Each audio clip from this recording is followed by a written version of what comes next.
Aunque se les dio a los dos forasteros tanta limpieza como fue posible, algunas de sus partes siguieron gediendo por 1 o 2 días más, y eran todavía lo que se dice una desagradable compañía. Los esclavos no pudieron hacer mucho con solo jabón y agua para quitarles la capa verde que cubría sus dientes y el mal aliento, por ejemplo, pero se les dieron mantos limpios y se quemaron sus ropas. Mis guardias guiaron a 2 hombres al rincón en donde estábamos sentados en nuestras sillas bajas. Hatutal y yo los empujaron para que se sentaran en el suelo frente a nosotros. Hatutal muy inteligentemente había preparado una de esas jarras perforadas para fumar, llenas con rico postietl y otras hierbas varias olorosas.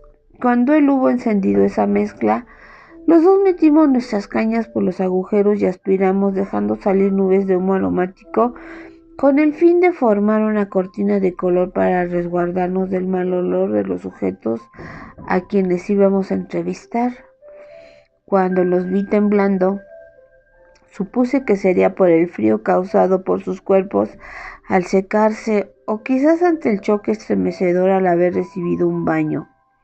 Después supe que estaban aterrorizados al ver por primera vez a hombres respirando fuego.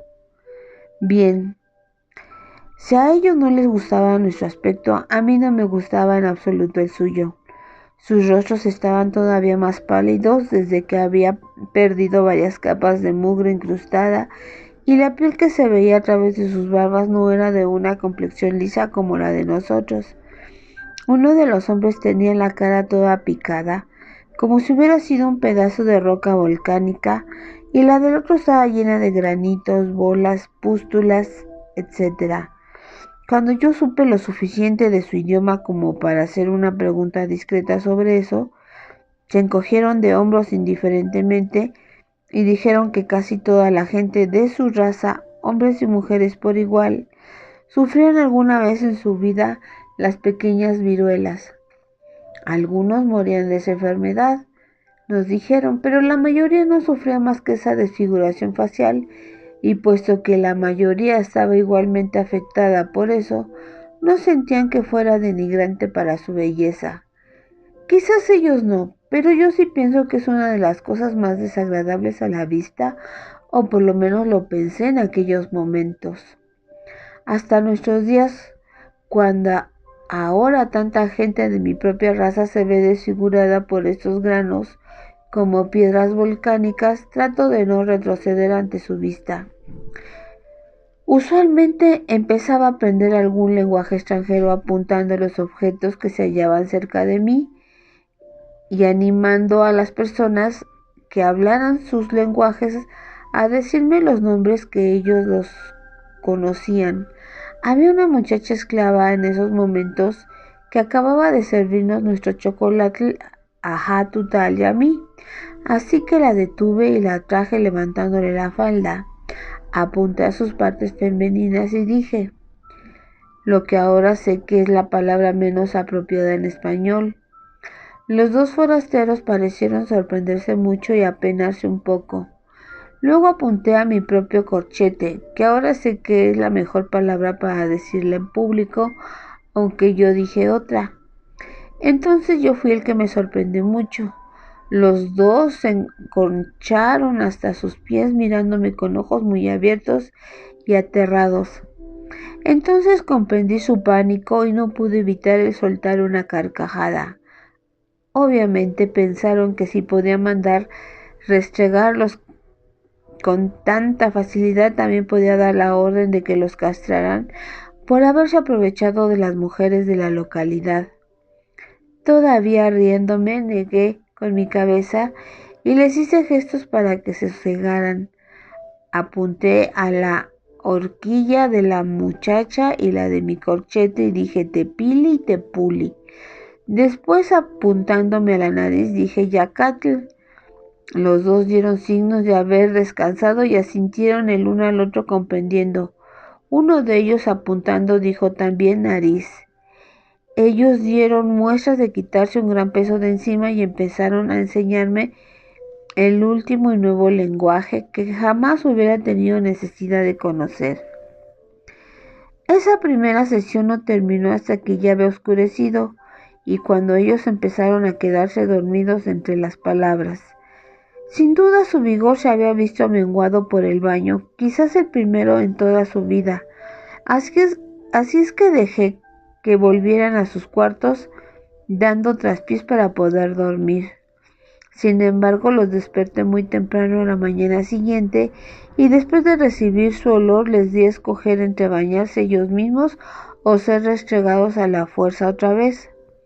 Aunque me miraron perplejos y disgustados, como dando a entender que nadie debería pasar por una cosa tan horrible 2 veces en su vida, prefirieron bañarse ellos mismos.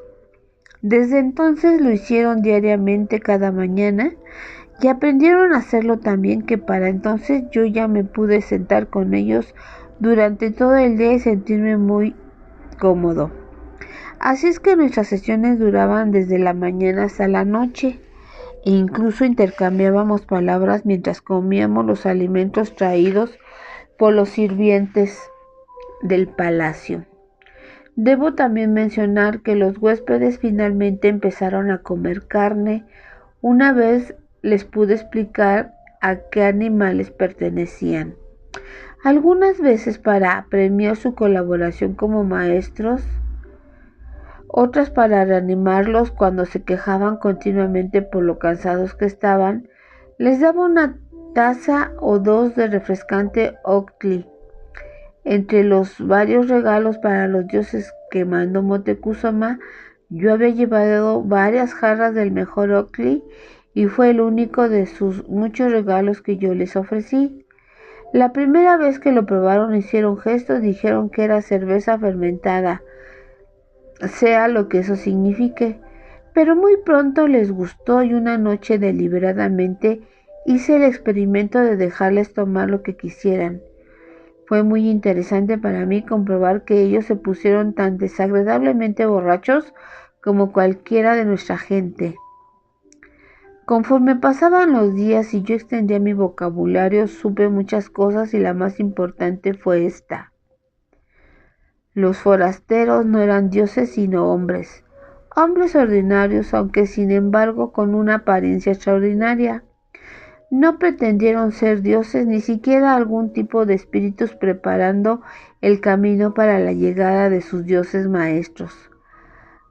Parecieron honestamente sorprendidos cuando con cautela les mencioné que nuestros pueblos esperaban que algún día los dioses regresaran al único mundo.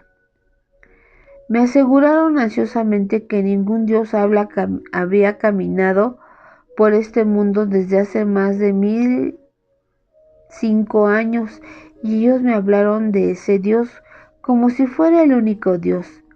Ellos mismos me dijeron eran solo hombres mortales quienes en este mundo y en el otro habían jurado ser devotos a ese Dios mientras vivieran en este mundo. Me dijeron serían igualmente obedientes a su rey, quien era como cualquier otro hombre, pero más eminente, y que claramente venía a ser el equivalente del venerado orador. Como más tarde le contaré a su ilustrísima, no toda nuestra gente estaba dispuesta a aceptar lo que afirmaban los mismos forasteros o lo que yo afirmaba de que eran simplemente hombres. Sin embargo, yo, desde mi primer contacto con ellos, nunca dudé de eso y con el tiempo demostré que tenía razón. Así es que desde ahora en adelante, su ilustrísima, hablaré de ellos no como seres misteriosos, forasteros, extraños o extranjeros, sino como seres humanos.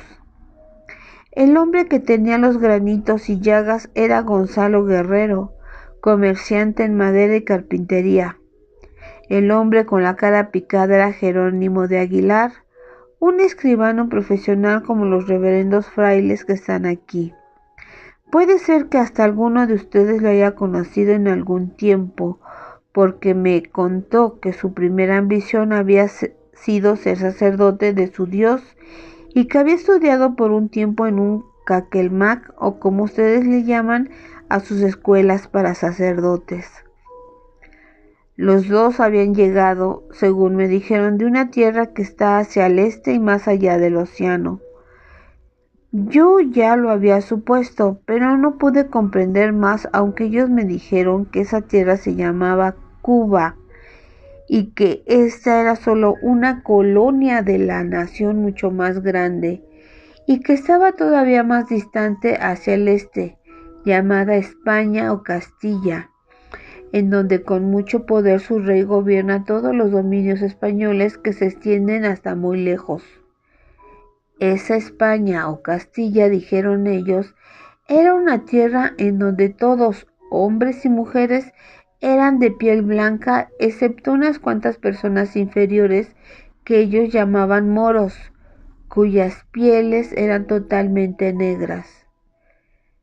Quizá yo hubiera podido encontrar esa última declaración tan increíble que hubiera recelado de todo lo que me contaron, pero reflexioné que si en estas tierras han nacido ocasionalmente los monstruos blancos Tlacastali, en esas tierras de hombres blancos, ¿por qué no podrían ser monstruos negros?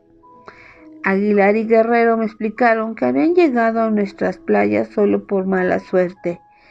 Ellos habían estado entre unos cientos de personas, hombres y mujeres, que habían dejado Cuba en 12 de esas grandes casas flotantes que ellos llamaban barcos, bajo el mando del capitán Diego de Nicuesa, que los llevaba consigo para formar otra colonia en la que él iba a ser el gobernador, un lugar llamado Castilla de Oro, hacia algún lugar más lejos de aquí, hacia el sur.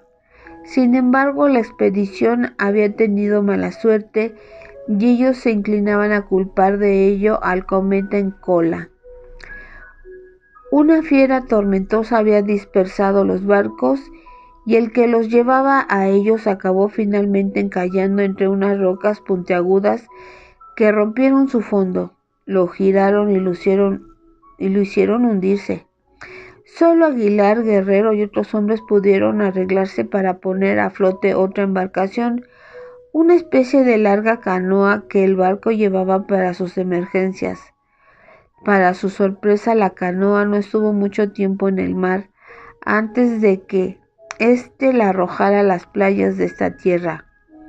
Los otros dos ocupantes de la canoa se ahogaron entre la turbulencia de las rompientes, y Aguilar y Guerrero quizás también hubieran muerto si los hombres rojos no hubieran llegado corriendo a ayudarles a ponerse a salvo. Aguilar y Guerrero expresaron su gratitud por haber sido rescatados, recibidos hospitalariamente, por haber sido alimentados muy bien y por los entretenimientos que les proporcionaron, pero estarían todavía más agradecidos, según dijeron, si nosotros, los hombres rojos, los podíamos guiar otra vez de regreso a la playa y a su canoa. Guerrero, que era carpintero, estaba seguro de que podría reparar cualquier daño que tuviera la canoa y hacer los remos para impulsarla adecuadamente. Él y Aguilar estaban seguros de que si su Dios les daba tiempo favorable, podrían remar hacia el este hasta encontrar Cuba otra vez. ¿Los dejó ir?, me preguntó Hatutal, a quien le había estado traduciendo nuestras entrevistas. Le dije: si pueden encontrar desde aquí ese lugar llamado Cuba, entonces no tendrán ningún problema en encontrar Ulu Milkuts otra vez. Y usted ya lo oyó. Su Cuba parece estar llena de hombres blancos, ansiosos de establecer nuevas colonias en cualquier lugar que puedan alcanzar. ¿Desea usted que lleguen aquí por enjambres, señor madre? No, dijo con preocupación, pero ellos podrían traer a uno de sus físicos para curar esta extraña enfermedad que esparcieron entre nosotros. Los nuestros ya han utilizado cuantos remedios conocen, pero cada día caen más personas enfermas y 3 ya han muerto. Quizás estos mismos hombres sepan algo para remediar eso, le sugerí. Veamos a alguna persona que esté enferma. Hatutal nos dio a Aguilar y a mí a una cabaña en el pueblo, dentro de la cual encontramos a un doctor parado, murmurando, rascándose la barbilla ceñudo e inclinado sobre la esterilla de una muchacha que yacía agitada por la fiebre con su cara brillando de sudor, sus ojos vidriosos y sin ver.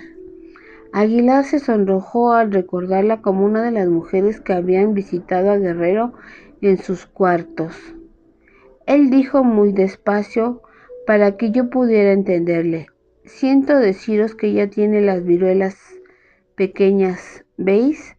La erupción empieza a brotar en su frente.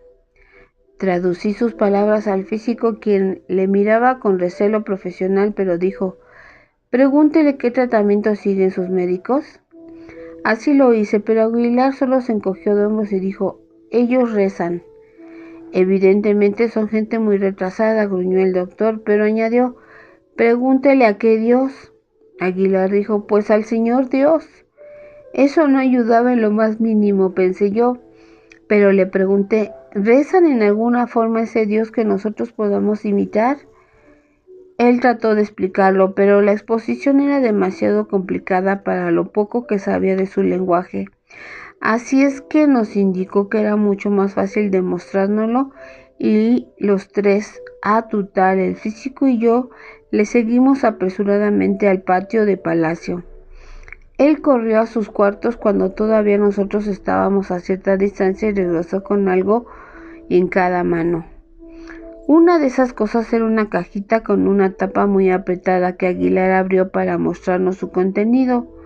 Cierto número de pequeños discos que parecían haber sido cortados de un papel blanco y grueso. Trató de darme otra explicación, que era que al parecer, según pude yo entender, había tomado ilícitamente o robado esa caja como un recuerdo de sus días en la escuela para sacerdotes, y pude comprender hasta cierto punto que aquellos discos eran una especie de pan muy especial y de lo más santo, el más potente de todos los alimentos, porque la persona que comía uno de ellos podía poseer parte de la fuerza de ese poderoso Señor Dios. El otro objeto era un cordón que contenía muchas cuentas irregularmente intercaladas, con unas más grandes que otras.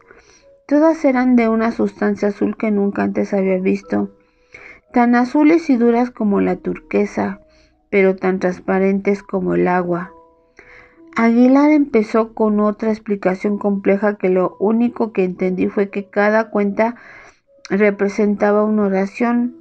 Naturalmente yo estaba recordando nuestra práctica de poner un pedacito de jade en la boca de alguien muerto, y pensé que las cuentas oraciones se emplearían simplemente y con igual beneficio en una persona que todavía no estuviera muerta. Así es que interrumpí a Aguilar preguntándole con urgencia: ¿entonces ustedes ponen las oraciones en la boca? No, dijo, se sostienen en las manos. Entonces él gritó protestando cuando le arrebaté la caja y las cuentas. Tome, señor físico, le dije al doctor, mientras rompía el cordón y le daba 2 cuentas, introduciéndole lo poco que había comprendido de las instrucciones de Aguilar. Ponga cada una de estas oraciones en las manos de la joven, que las sostenga apretadamente. No, aullaba Aguilar. Lo que estáis haciendo es un error, se debe rezar. Cállese, le dije en su propia lengua. No tenemos tiempo para más.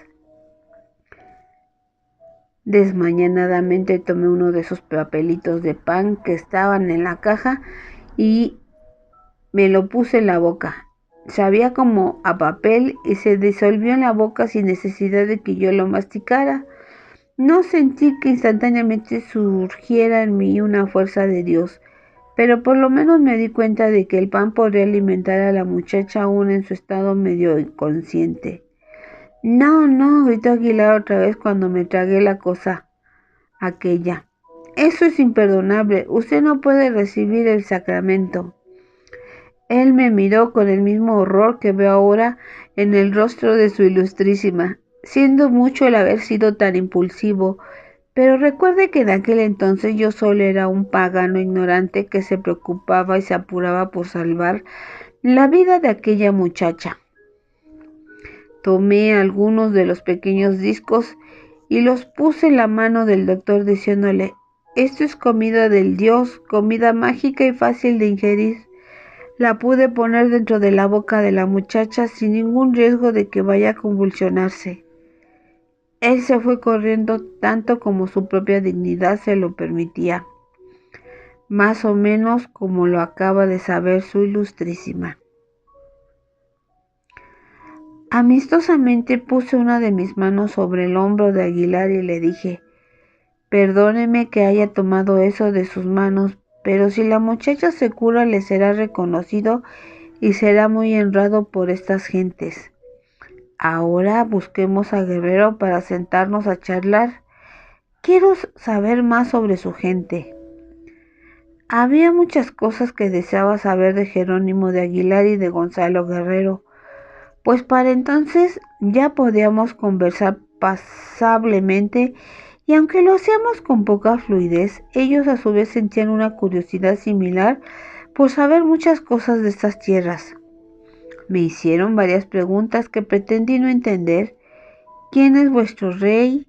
¿Tiene muchos ejércitos a su mando? ¿Posee una gran cantidad de riquezas en oro? Y algunas otras preguntas que en verdad no entendí, tales como: ¿quiénes son vuestros duques, condes y marqueses? ¿Quién es el papa de vuestra iglesia? Y algunas otras que me atrevo a decir que nadie podrá responder, porque vuestras mujeres no tienen vello abajo. Así es que evitaba sus preguntas, preguntando a su vez a ellos, y ellos contestaban todo sin aparente vacilación o suspicacia. Me hubiera podido quedar con ellos por lo menos un año perfeccionando los conocimientos sobre su lenguaje y pensando constantemente en cosas nuevas que preguntarles. Pero tomé la decisión precipitada de dejar su compañía cuando 2 o 3 días después de mi visita a la muchacha enferma, el físico fue en mi busca y me hizo señas silenciosas de que lo acompañara. Lo seguí hasta esa cabaña para ver que el rostro de la muchacha muerta estaba horriblemente hinchado, tanto que no se podía ni siquiera reconocer, y con un color muy feo, un tono de púrpura muy oscuro. Sus vasos sanguíneos se rompieron y sus tejidos se abotagaron, dijo el doctor, incluyendo los de dentro de la nariz y de la boca. Murió tratando de respirar, y añadió desdeñosamente: la comida del Dios que usted me dio no tenía ninguna magia. Yo le pregunté: ¿y a cuántos pacientes ha curado usted, señor físico, sin recurrir a esa magia? A ninguno. Suspiró perdiendo toda su afectación. Ni ninguno de mis colegas ha podido salvar un solo paciente.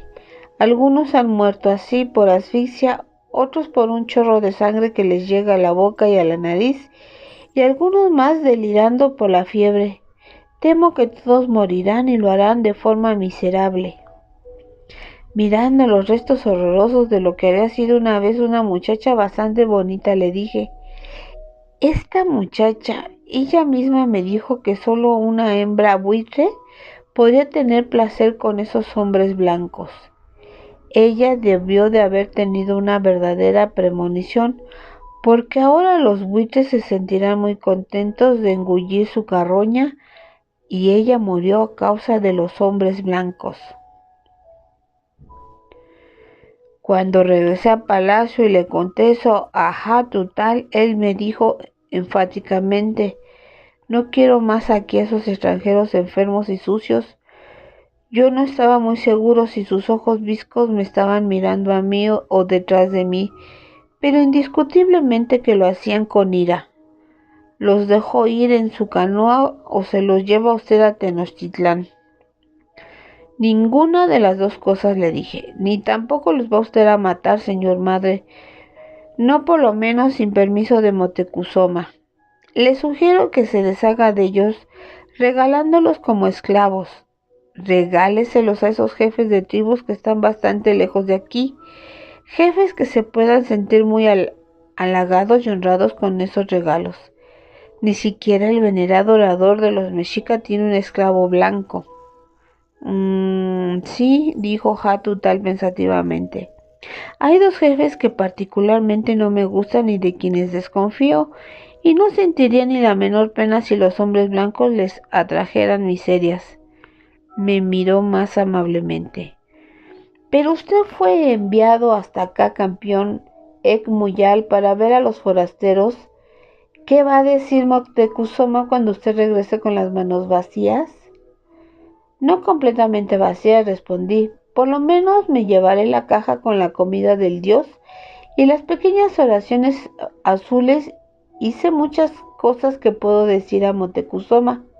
Entonces de repente se me ocurrió una idea. Oh, sí, señor madre, puede haber otra cosa para enseñársela a él. Si algunas de las mujeres que se acostaron con esos hombres blancos resultaran preñadas y si no caen víctimas de las pequeñas viruelas, bien, si tienen alguna progenie, mándemelos a Tenochtitlán. Así el venerado orador podrá ensanchar su zoológico humano en la capital, pues creo que serán unos monstruos únicos. El aviso de mi regreso a Tenochtitlán me precedió con varios días de anticipación. Yo seguro que Moctezuma se moría de impaciencia por conocer las noticias o los visitantes que yo pudiera llevar. Sin embargo, cuando llegué me encontré con que él seguía siendo el mismo viejo Moctezuma, así es que no fue introducido inmediatamente a su presencia. Necesité detenerme en el corredor afuera del salón del trono y cambiar mi traje de campeón águila por el acostumbrado saco de suplicante y luego hacer el ritual ordinario de adulación de besar la tierra a través del salón hasta donde estaba sentado, entre los dos discos de oro y plata. A pesar de haberme recibido fríamente y sin prisas, era obvio que deseaba ser el primero en conocer las noticias que llevaba, o quizás el único que las oyera, pues los miembros de su consejo de voceros no estaban presentes. Lo que sí me permitió fue dejar a un lado la formalidad de hablar solamente cuando él me preguntara. Así es que le conté todo lo que les he narrado a ustedes, reverendos frailes, y unas cuantas cosas más que pude averiguar de sus dos compatriotas. 2 puntos. Conforme he podido calcular, señor orador, creo que fue hace unos 20 años cuando las primeras casas flotantes, que ellos llaman barcos, salieron de esa tierra llamada España para explorar el océano de Occidente. Entonces ellos no llegaron a nuestras costas porque parece que hay un gran conjunto de islas grandes y pequeñas entre esa España y aquí. Cuando desembarcaron en esas islas ya había gente viviendo en ellas, y por la descripción que me hicieron parece ser que esa gente es como los salvajes chichimeca en nuestras tierras del norte. Algunos de esos isleños pelearon contra los hombres blancos para echarlos de sus islas, pero otros permitieron mansamente esa inclusión, pero ahora todos son vasallos de los españoles y de su rey.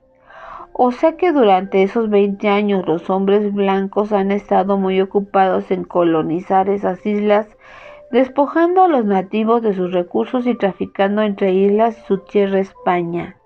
Hasta ahora solo unos pocos de sus barcos le han echado un vistazo a estas tierras, ya sea pasando en un recorrido de una isla a otra por estar explorando ociosamente, o porque el soplo del viento las ha desviado de sus rutas. Sería de esperar que los nativos tuvieran ocupados esos hombres blancos por muchos años en esas islas, pero le ruego a usted que lo considere así. Aunque una isla es muy grande, no deja de ser una isla. Por lo tanto, sus riquezas y la población que puede ser aprovechada será muy limitada. También los españoles parecen ser insaciables en ambas cosas, en su curiosidad y en su rapacidad.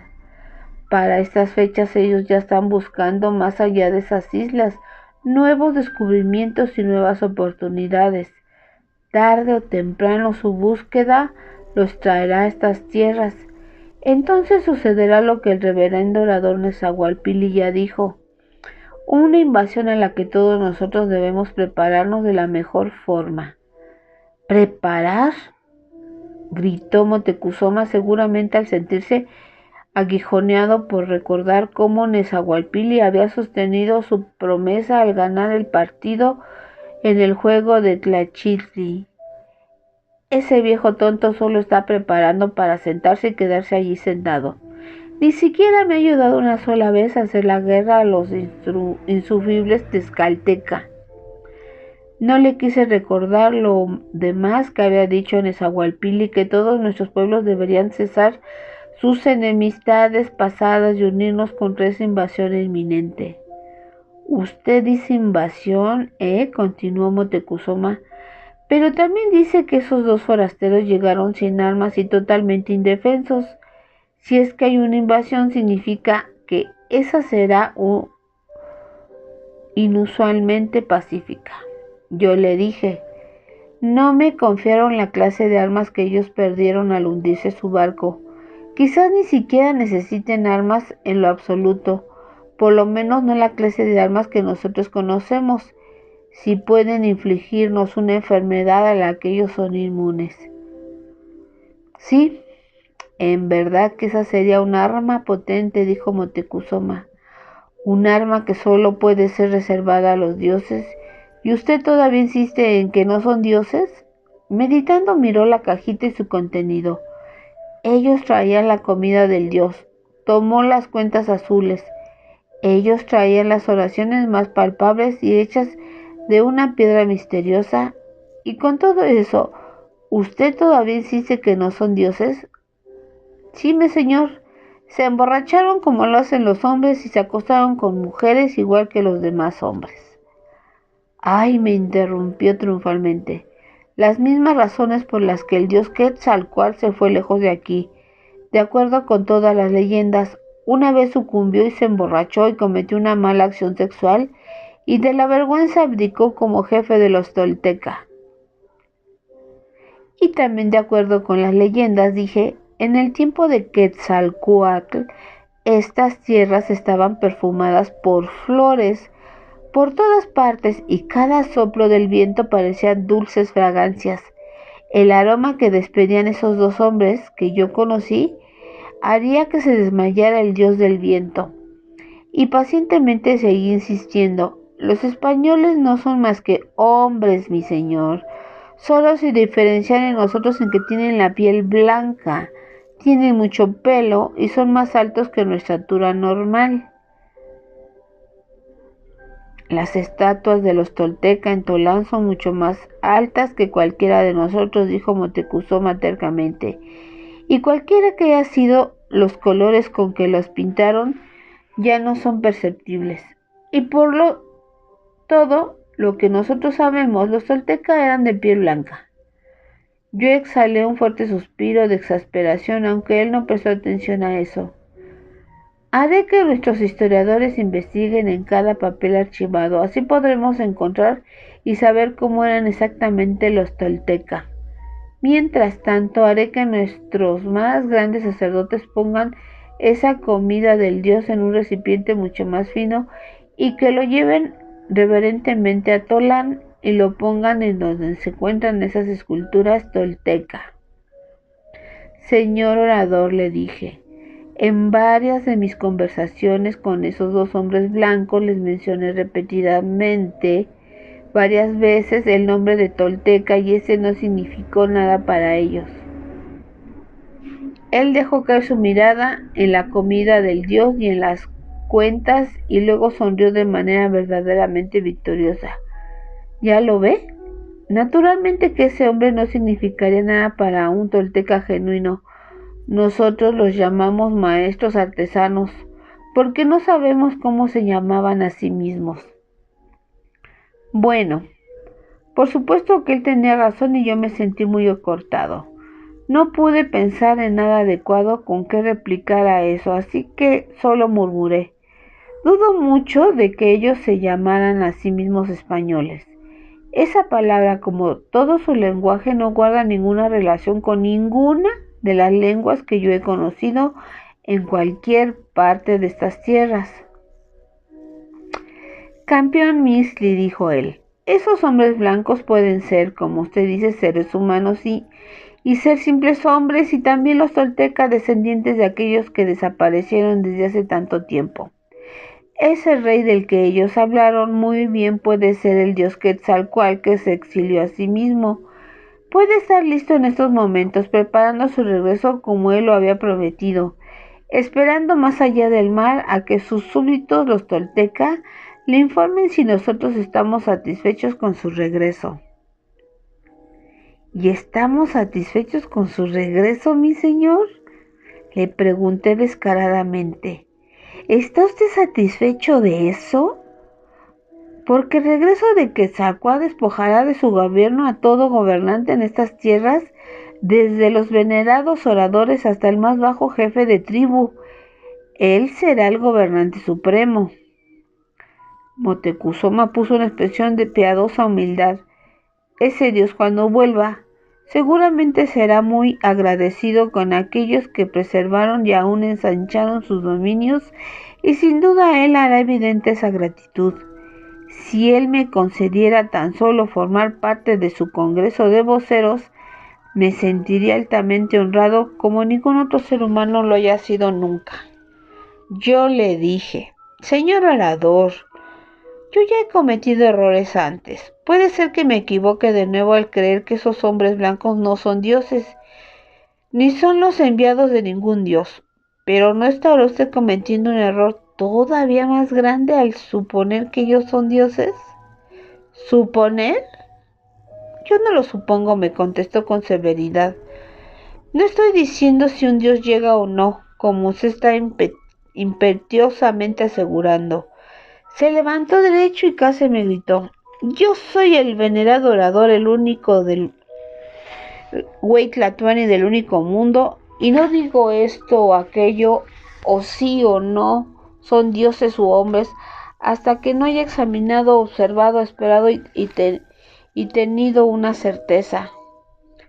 Considere, al levantarse, que me estaba despidiendo, así que cuando terminó de hablar, caminé hacia atrás y repentinamente besé la tierra como era el protocolo. Salí de la cámara y en el corredor me quité el saco de tela y me fui a mi casa. En cuanto a la cuestión si eran dioses y hombres, bien, Moctezuma dijo que esperaría hasta tener la certeza, y eso fue lo que hizo.